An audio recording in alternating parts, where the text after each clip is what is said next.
শুধু নিরামিষ কেন, যে কোনো স্পেশাল অকেশনেই কিন্তু ঠাকুরবাড়ি রান্নার এই দুটো পদ অনায়াসে বানিয়ে নেওয়া যায়, আর তা খেতে অত্যন্ত সুস্বাদু। বানিয়েছিলাম নিরামিষ কোফতা পোলাও আর তার সাথে সাদা পনিরের তরকারি। এইটা আমার কাছে আমার বানানো বেস্ট একটা কম্বো, আর সত্যি বলতে স্বাদে অপূর্ব। এই নিরামিষ আমিষ আহার বইটা অনেক দিন আগেই কিনেছিলাম। প্রচুর পদ রান্না করেছি এবং প্রতিটা পদই এত সুন্দর হয়েছে। আজকে এই নিরামিষ কোফতা পোলাওটা বানাচ্ছি, যা খেতে অত্যন্ত সুস্বাদু হয়, আর বানানোও কিন্তু তেমনটাই সোজা। আর ওয়েদারটাও ভীষণ সুন্দর ছিল, সকাল থেকেই বৃষ্টি, মানে এখানে মনে হয় গুনে এবার 7 থেকে 8 দিনই গরম পড়েছে। নয়তো প্রতিদিনই কিছু না কিছু বৃষ্টি, আর নয়তো ঝোড়ো হাওয়া। সেই জন্য ওয়েদারের জন্য এখানে তেমন একটা ভুগতে হয়নি। যে কোনো রান্না করেই খেয়ে বেশ আরাম পাওয়া যায়। তবে এই রান্না যে কোনো ওয়েদারের জন্যই পারফেক্ট, আর যে কোনো ছোট থেকে বড় প্রত্যেকেরই খুব পছন্দ হবে। প্রথমে নিরামিষ এই কোফতা পোলাওয়ের জন্য আলুটা সেদ্ধ বসিয়ে দিলাম। যতক্ষণ আলুটা সেদ্ধ হচ্ছে ততক্ষণ পনিরের প্রিপারেশনগুলো সেরে নেই। আজকে পনিরের যে সাদা তরকারিটা বানাবো সেটা কিন্তু অদ্ভুত সুন্দর খেতে হয়। বিশেষত রুটি, পরোটা, সাদা ভাতের সাথে অপূর্ব লাগে। তবে উপরি পাওনা হিসেবে আজকে যেহেতু ছানার কোফতা পোলাও বানাচ্ছি, সেজন্য তার স্বাদ তো আলাদাই। আজকে যে কোফতা পোলাওটা বানাচ্ছি তা বানাচ্ছি গোবিন্দভোগ চাল দিয়ে। তোমরা চাইলে বাসমতি চাল দিয়েও বানাতে পারো। মেন যে রেসিপি সেখানে বাসমতি চাল দিয়ে করা ছিল। পনির আগেই বানিয়ে রেখেছিলাম, দুধ কেটে ছানা ভালো করে একটা কাপড়ে মুড়ে ঝুরিয়ে রেখেছিলাম। খুব সুন্দর এইভাবেই বাড়িতে পনির বানাই। তোমরা অনেকবারই বলেছো বাড়িতে কীভাবে পনির বানাই সে রেসিপি শেয়ার করতে। আমি কিন্তু আগে অনেকবারই করেছি, তবে নেক্সট টাইম যখন করব আবার বলে দেব। পনিরটা এইভাবে করলে খুব সুন্দর নরম আর সফট হয়। এই পনিরের সাদা তরকারির জন্য লাগছে 2 মিডিয়াম সাইজের পেঁয়াজ, 1 ইঞ্চি মতো আদা। সেটাকে মিক্সিতে 3-4টে কাঁচা লঙ্কা সমেত ভালো মতো পেস্ট করে নেব। যারা সম্পূর্ণ নিরামিষ করবে তারা কিন্তু পেঁয়াজটা দেবে না। পেঁয়াজের বদলে আদা, ধনে, জিরে আর কাঁচা লঙ্কা ভালো মতো মিক্সিতে বেটে নেবে। আর এদিকে সাদা যেহেতু তরকারি, তো তার জন্য কাজু বাদাম, পোস্ত আর চালমগজ লাগছে। যে কোনো একটা জিনিস তোমরা স্কিপ করতে পারো।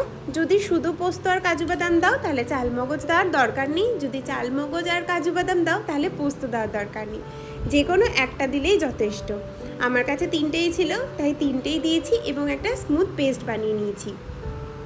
1 চামচ করে সবগুলো দিলেই কিন্তু বেশ খানিকটা গ্রেভি হয়ে যায়। তো আমাদের পনিরের সাদা তরকারির জন্য কিন্তু জোগাড় রেডি হয়ে গেছে। এর মধ্যে বিশেষত আর কিছুই পড়ে না, এরই যা স্বাদ হয় তা ভোলার না। কোফতা পোলাওয়ের জন্য গোবিন্দভোগ চাল সেদ্ধ করে জল ছড়িয়ে শুকনো করে রেখে দিতে হবে, যেন চালটা একদম ঝরঝরে হয়, একদম গলিয়ে ফেলবে না। যদি বাসমতি চাল দিয়ে করো সেক্ষেত্রেও কিন্তু সেম। তো ততক্ষণ চালটা সেদ্ধ হোক, আমরা পনিরের তরকারিটা ঝটপট করে ফেলি। আর এই পনিরের তরকারি বানাতে 15 মিনিটও লাগে না। পনিরটাকে সর্ষের তেলের মধ্যে বেশ লালচে লালচে করে ভেজে তুলে রেখেছি। আর অবশ্যই পনির ভাজার পর উষ্ণ গরম জল, সামান্য লবণ দিয়ে তারপর সেই জলের মধ্যে পনিরগুলোকে তুলবে, তাহলে পনিরগুলো অনেকক্ষণ অবধি সফট থাকে। আমি যতবার পনিরের তরকারি বানাই এইভাবেই করি। তারপর তেলের মধ্যে তেজপাতা, তার সাথে দারচিনি, এলাচ আর যে পেস্ট করে রেখেছিলাম মশলাটাকে ভালোভাবে কষিয়ে নিতে হবে, যতক্ষণ না মশলার কাঁচা গন্ধটা চলে যায়। এর মধ্যে বিশ্বাস করো পেঁয়াজের কোনো গন্ধই থাকে না, তবে আলাদা একটা মিষ্টতা থাকে। এরপর লবণ দিয়ে মশলাটাকে কষিয়ে নেওয়ার পর দিয়ে দেবো 1 চামচ ধনে গুঁড়ো, 1 চামচ জিরে গুঁড়ো, চাইলে একটু গোলমরিচ গুঁড়ো দেওয়া যেতে পারে, তবে সাদা তরকারির জন্য গোলমরিচটা আর ইউজ করিনি। এরপর যে পেস্ট করে রেখেছিলাম সেটা দিয়ে এবার মশলাটাকে ভালো মতো কষিয়ে নিতে হবে, যতক্ষণ না পুরো তেল ছাড়ছে আর একদম শুকনো হয়ে আসছে। মোটামুটি 5 থেকে 7 মিনিট ভালোভাবে ঢাকনা ছাড়াই একদম শুকনো করে কষিয়ে নেবে। এতে বাদামের ফ্লেভারটা খুব সুন্দরভাবে এনহ্যান্স হয় এবং একটা নাটি ভাবটাও চলে আসে। এইভাবে ভালোভাবে কষিয়ে নেওয়ার পর স্বাদ মতো চিনি আর একটু লবণ দিয়ে আবারও 2-4 মিনিট কষিয়ে নিয়ে দিয়ে দেবো সামান্য জল। জলটা শুকিয়ে আসলে যে পনিরটা ভিজিয়ে রেখেছিলাম সেটা দিয়ে এবার ফুটে ঘন হয়ে নামাতে হবে। এর মধ্যে আর কিচ্ছু পড়ে না। দেখলে তো কতটা সহজ। পনিরের তরকারি বানানো কিন্তু সত্যিই ভীষণ সহজ। আর পনিরগুলো এক্সট্রা করে না সেদ্ধ করতে হয় না কিছু করতে হয়। মাছ মাংস বানানো যতই না ঝামেলা, পনিরের এই তরকারি বানানো কিন্তু ততটাই সহজ। পনিরের গ্রেভিটা তোমরা তোমাদের প্রয়োজন মতো রাখবে। আমি একটু গ্রেভি মতো রেখেছিলাম, কারণ এই গ্রেভিটা দিয়ে খেতে এত সুন্দর লাগে। এইবার আমি কোফতা পোলাওয়ের জন্য একটা ইয়াখনির জল বানাচ্ছি। এই জলের মধ্যেই কিন্তু মেন ফ্লেভারটা থাকে। জলের মধ্যে দিয়েছি 1 চামচ ধনে, জিরে, তার সাথে মৌরি, বেশ খানিকটা ছোলার ডাল, তেজপাতা, লবঙ্গ, দারচিনি আর ছোটো এলাচ। সব কিছু দিয়ে জলটাকে যতটা জল দিয়েছো তার অর্ধেক মতো ফুটিয়ে নিতে হবে, তাহলে পুরো ফ্লেভারটা জলের মধ্যে চলে আসবে। আর এদিকে পনিরের তরকারিটাও আমাদের হয়ে গেছে। সাদা এই পনিরের তরকারি খেতেও যেমন সুস্বাদু, তেমনি ভাত, রুটি, পরোটা সব কিছুর সাথে ভীষণভাবে যায়। নামানোর আগে অবশ্যই এলাচ আর দারচিনি গুঁড়ো সাথে গাওয়া ঘি দিয়ে নামাবে। এইভাবে এই সাদা পনিরের তরকারিটা একবার নিরামিষ অথবা আমিষ যেমন খুশি করে দেখো, প্রত্যেকের খুব পছন্দ হবে। আর যে কোফতা পোলাও বলছি, সেই কোফতাটা কিন্তু আজকে ছানা দিয়ে বানাচ্ছি না, বানাচ্ছি আলু আর তার সাথে ছাতু দিয়ে। ছাতুটা আমি ছোলা ডাস্ট করেই বানিয়েছি। আলু নিয়েছি 2টো মিডিয়াম সাইজের, আর তার সাথে বেশ কিছুটা ভাজা মশলা লাগছে ফ্লেভারের জন্য, মানে এলাচ, দারচিনি, মৌরি, জিরে, ধনে, এইটুকুই শুকনো খোলায় ভালো মতো ভেজে নিয়ে একটু দরদরা করে এই আলুর সাথে মিশিয়ে দিতে হবে।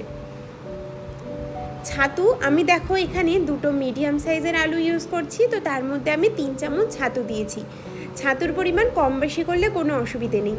এই কোফতাগুলো এতটা নরম হয়, হয়তো তোমরা ভাববে যে শক্ত হয়ে যাবে, কিন্তু না, বিশ্বাস করো, এই ইয়াখনির জলের ফ্লেভার আর পরে যেভাবে বানাবো সব কিছু দিয়ে এই পোলাওটা অপূর্ব স্বাদের হয়। তোমরা যদি চাও এই আলুর মধ্যে অবশ্যই 2 চামচ দুধ গুঁড়ো আর ছানাও কিন্তু মেশাতে পারো, এতে স্বাদ অনেক বেশি বাড়ে।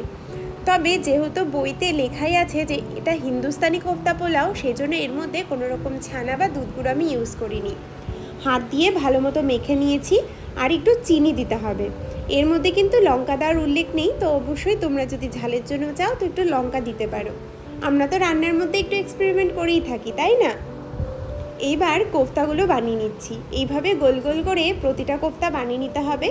কোফতা মোটামুটি অনেকটাই হয়ে গেছিলো আমাদের দুজনের জন্য, তো তোমরা আন্দাজ মতো আলু দেবে। মোটামুটি 1.5টা আলু দিলেই প্রায় 20 থেকে 25টা কোফতা হয়ে যায়। আর এই কোফতাগুলো শুধু মুখেই খেতে এত ভালো লাগে। আজকে কোফতাগুলো ঘিতে আর ভাজিনি, উল্লেখ ছিল ঘিতে ভাজার, তবে সরষের তেলের মধ্যেই ভেজেছি। ঘি যেহেতু পরে ভাতে দেবো, তাই এক্সট্রা করে আর অত ঘি ইউজ করিনি রান্নায়। ওরা তো ঠাকুর বাড়ির লোকজন, তাই প্রচুর ঘি খায়, আমরা এই সরষের তেলেই খুশি।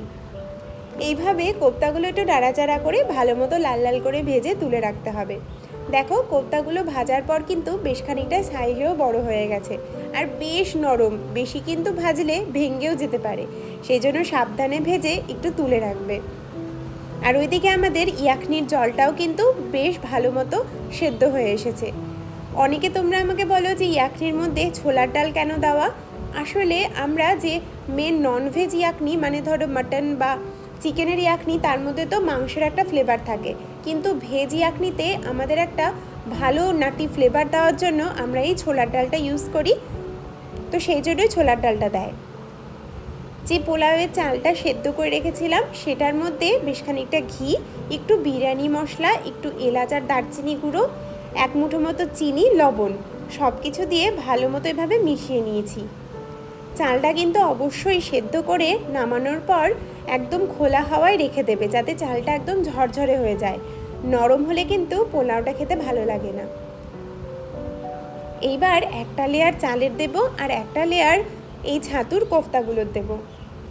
এইভাবে 2-3টে লেয়ার দিতে পারো, আমি 2টো লেয়ারেই শেষ করে দিয়েছি, কারণ 2জন মানুষ তো, কত পা চাল করব, 1.5 কৌটা চালের ভাত করেছিলাম। এর উপরে ঘি চাইলে দিতেও পারো, নাও দিতে পারো, আমি আগেই ঘি মিশিয়ে দিয়েছি। আর তারপর একটু দিয়েছি দুধ, আর তার সাথে 1 চামচ মতো কেওড়া জল, আর একটু কালার দিয়েছি ফুড কালার। ফুড কালারটা দেওয়া বাধ্যতামূলক না, চাইলে দিতে পারো। ইয়াখনির যে জল, যার মধ্যে সমস্ত ফ্লেভার, সেই জল 1/2 গ্লাস মতো দিয়ে দিলাম। ভয় পাওয়ার কোনো দরকার নেই, এর জন্য চাল নরম হয়ে যাবে না।